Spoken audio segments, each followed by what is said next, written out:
এক কাপ সুজি আর অল্প কিছু উপকরণ দিয়ে তৈরি করে নিন মজাদার বিস্কিট পিঠা। ছোট বড় সকলেই কিন্তু এই নাস্তাটা খুবই পছন্দ করবে। একবার তৈরি করলে এটা আপনাকে বারবার তৈরি করতে হবে। তাহলে তৈরি করার প্রসেসটা জেনে নেই। প্রথমে এখানে আমি হাফ কাপ পরিমাণ সুজি নিয়েছি। এরপর দিয়ে দিলাম 2 টেবিল চামচ পরিমাণ গুঁড়া দুধ, 2 টেবিল চামচ পরিমাণ ময়দা, স্বাদ মতো চিনি।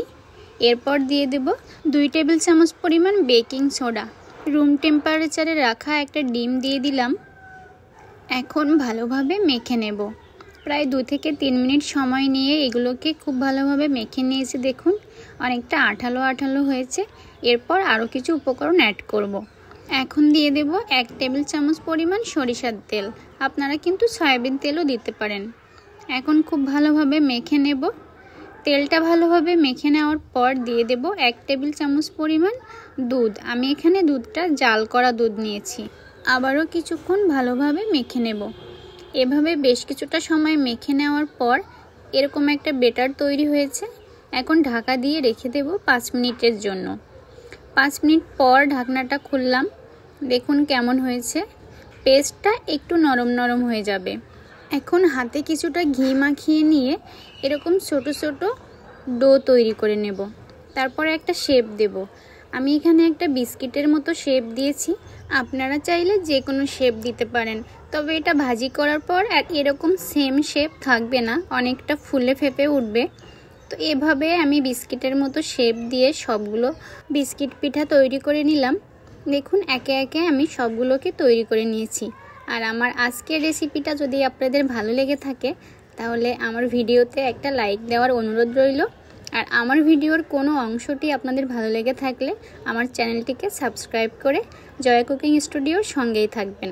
তো একে একে আমি সবগুলো বিস্কিট তৈরি করে নিয়েছি এভাবে। এখন চুলায় একটা প্যান বসিয়ে দিয়েছি। বেশ কিছুটা সরিষার তেল দিয়ে দিলাম।